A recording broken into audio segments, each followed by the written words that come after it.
ये देवता विघ्न उसी के चित्त में उपस्थित करते हैं जिनको महाराज जिससे देवताओं को डर लगता है। किंतु जब देवताओं का स्वर्ग है मानो, और उस स्वर्ग की ही स्पृहा किसी के चित्त में न हो, भाई हम किससे डरेंगे? इसलिए डरेंगे कि ये हमारी सामग्री छीन न ले, हमारी सामग्री, हमारा नाम न छीन ले, हमारी प्रतिष्ठा न छीन ले, हमारी सुविधा न छीन ले, हमारा सम्मान न छीन ले। अगर इस प्रकार का डर हमारे चित्त में होगा तो हम उससे सामने वाले से भयभीत होंगे। उसकी थोड़ी सी महाराज देखेंगे उन्नति तो हमको लगेगा इसको नीचे गिराया जाए।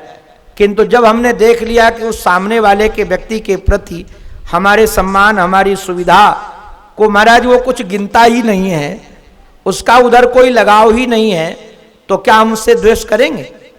याद रखिएगा, द्वेष अधिकतर होता है अपने से बराबर वालों के प्रति, दूसरों से नहीं होता है, अपने बराबर वालों के प्रति होता है। जो लगता है कि हमारा कुछ छीन लेगा, हमारा कुछ ले लेगा, किंतु महाराज जिसको कुछ लेने की इच्छा है ही नहीं तो उसको किससे डर होगा? तो इंद्र को लगा, महाराज ये पढ़ करके लगा कि देखो तो सही, इंद्र को भी लगा कि ये जो अरिष्टनेमी राजा है, इस राजा की योग्यता ऐसी योग्यता है कि इसको स्वर्ग की चाह नहीं है, और जिसके जीवन में जगत के भोगों के और स्वर्ग की भोगों की चाह न हो वही ब्रह्म विद्या का अधिकारी है। तो कहा कि देवदूत को कि तुम एक काम करो, इस राजा को यहां से ले जा करके श्री वाल्मीकि जी महाराज के चरणों में ले जाओ, और वाल्मीकि जी के चरणों में ले जा करके उनके चरणों में प्रणाम करके हमारा संदेश भी कहना, और कहना कि ये ब्रह्म विद्या का अधिकारी है, क्योंकि इसको जगत का भोग नहीं चाहिए, जगत का मान प्रतिष्ठा नहीं चाहिए, तो आप इनको सीधे श्री वाल्मीकि जी के महाराज के चरणों में ले जाओ। तो उस देवदूत ने उस सुरुचि नाम की अप्सरा को सुनाया कि मैं यही काम करने के आ रहा हूं, और उस महाराज दिव्य आत्मा को, उस अरिष्टनेमी नाम के राजा को मैं श्री वाल्मीकि जी महाराज के चरणों में छोड़कर आ रहा हूं, जिससे वह ब्रह्म विद्या सुन करके घृणा, उद्वेग, अभाव, मरण ये सब के भय से मुक्त होकर के वह निर्भय पद को प्राप्त हो जाए, जहाँ न जन्म है, न मरण है, न भय है, न उद्वेग है, न शांति है, न अपने से कोई है। तो ये हमारे अरिष्टनेमी श्री वाल्मीकि जी के महाराज के चरणों में पहुंच गए हैं, और वह कैसे प्रश्न करते हैं, श्री वाल्मीकि जी महाराज कैसे सुनाना प्रारंभ करते हैं। अब नारायण इसकी चर्चा सायंकाल करेंगे। सायंकाल की कथा बहुत रसीली है, वैसे तो सब ग्रंथ ही रसीला है, पूरा का पूरा दर्शन से भरा हुआ, दृष्टांतों से भरा हुआ। तो दृष्टांतों को संक्षेप में कहता हुआ दर्शन आप तक पहुंच सके, या महर्षि के चरणों की कृपा से इसको जैसे क्रम इसका वर्णन किया गया है उस क्रम के आधार पर इसका चिंतन करेंगे। हमारे राघव को कैसे वैराग्य होता है, सच में राघव का वैराग्य भी पढ़ने लायक है। ऐसा दिव्य वैराग्य राघव को, ये वैरागी राम, सच में वैरागी राम और जिज्ञासु राम, वैरागी राम, जिज्ञासु राम। आपने अभी तक जिन रामों की कथा पढ़ी सुनी है वो तो राजा राम की कहानी सुनी है, आपने राजा राम को निहारा है। अब ये जिज्ञासु राम है, ऐसे जिज्ञासु राम जो गुरु चरणों में बिल्कुल पूर्ण समर्पित होकर के बैठे हैं। जगत के, संसार के, जगत के जितने पदार्थ हैं सब पदार्थों से वैराग्यशाली बनकर बैठे हैं, और ये वैराग्य प्रकरण ही चल रहा है। तो हम सब का भी कैसे वैराग्य हो, बंधुओं ध्यान रखिएगा। एक निवेदन कर दूं, सूत्र बोलता हुआ वाणी को विराम दूंगा।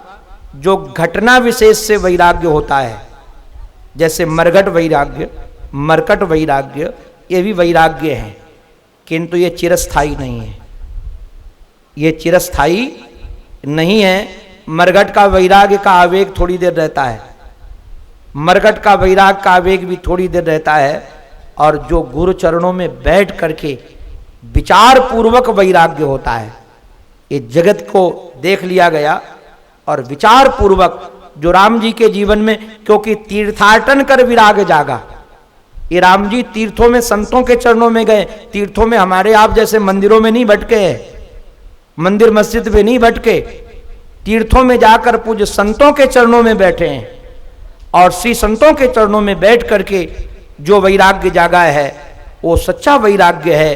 किसी घटना के कारण वो वैराग्य नहीं जागा, और उस वैराग्य के कारण ही जब ये महाराज आते हैं, हमारे श्री महाराज जी ने, मान जी महाराज ने आपको बता ही दिया है भूमिका, आकर के कैसे वशिष्ठ जी महाराज उनको उपदेश देते हैं, इसकी चर्चा नारायण क्रमशः करेंगे। अंत में अपने आराध्य के पावन चरणों में हमारी प्रार्थना है, हमारी मति, हमारी रति, हमारी गति उन्हीं के पावन पवित्र चरणारविंदों में बनी रहे। अच्छा, समय क्या है सायंकाल का? 4 से 6:30, 4 से 6:30, 4 माने 4 बजे आ जाएंगे, तब हम 2 घंटे की कथा हो पाएगी। रोज 2.5 घंटे रखा है, स्तुति करेंगे, कीर्तन करेंगे तो आधा घंटा तो चला जाता है। और देखेंगे सबको ज़्यादा रुचि आ रही है और मौसम बढ़िया सहयोग दे रहा है तो 2.5 की जगह 3 कर देंगे घंटा, क्योंकि है रसीला ग्रंथ, मौसम के आधार पर ध्यान देंगे। क्योंकि गर्मी बहुत थी इसलिए इसका समय रखा गया था 2.5 घंटे, और भी मौसम सहयोग कर देगा तो 3.5 घंटा कर देंगे। आप लोग घबराइएगा नहीं, कोई उबेगा नहीं, ये महर्षि की कृपा है।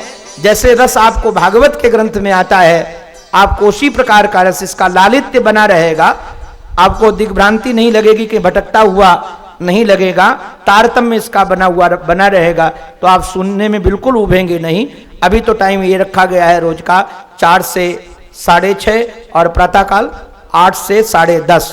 इस क्रम को आप लोग याद रखें। फिर जैसे ठाकुर जी चाहेंगे, किशोरी जी बरसाने वाली ने तो कल खूब बरसा दिया, तो ये कृपा उनकी बनी रहे। और यह ना भी रहे तब कराना चाहें, हमारा उसमें भी आग्रह नहीं है, यहाँ तो तब करने के लिए भी तैयार हैं जी। और तब के बगैर ब्रह्म विद्या मिलती कहाँ है, इसलिए तब से आप लोग भी घबराइएगा नहीं। ये तो ब्रह्म विद्या साधना की है, तब की है। हमारे राम अवतार पीछे पड़ा था एसी लगा दिया जाए, हमने कहा ये ब्रह्म विद्या एसी की नहीं है भाई, ये ब्रह्म विद्या तब की विद्या है। एसी में बैठकर सोते सोते ब्रह्म विद्या सुनोगे तो क्या आपके जीवन में फलीभूत होगी? थोड़ा शरीर से ऊपर उठेंगे, बहता है पसीना तो बहने दो। अगर ये नहीं कर सकते तो ब्रह्म विद्या का क्या अधिकार सुनने को मिलेगा? अभी आपको जानकर हमने धूप में कथा की एक, और जब निकलते थे तो हमारे अचला बनियान को ऐसे निचोते थे तो बाल्टी भर जाए, और पूरा हमारे ऊपर कुछ भी नहीं था, हमारे प्रेमी ने, और उनके ऊपर भी कुछ नहीं था, ऐसे खुले में कथा हुई अभी 15 दिन पहले ही। और किंतु अपने राम को कोई कष्ट नहीं हुआ महर्षि की कृपा से। जब सुन कहता करते थे तो चित्त ही वहीं डूब जाता था, बाद में पता चलता था सब मामला भींगा हुआ है, पहले पता ही नहीं चलता था। तो कथा सच में ऐसी रसीली है कि अपने जीवन की व्यथा मिटा दे। इस सब का आनंद लेने के लिए समय से आए। बोलो भक्त वत्सल भगवान की जय, सद्गुरुदेव भगवान की जय, वृंदावन बिहारी लाल की जय। जय जय श्री राधे, जय जय श्री राधे, जय जय श्री राधे।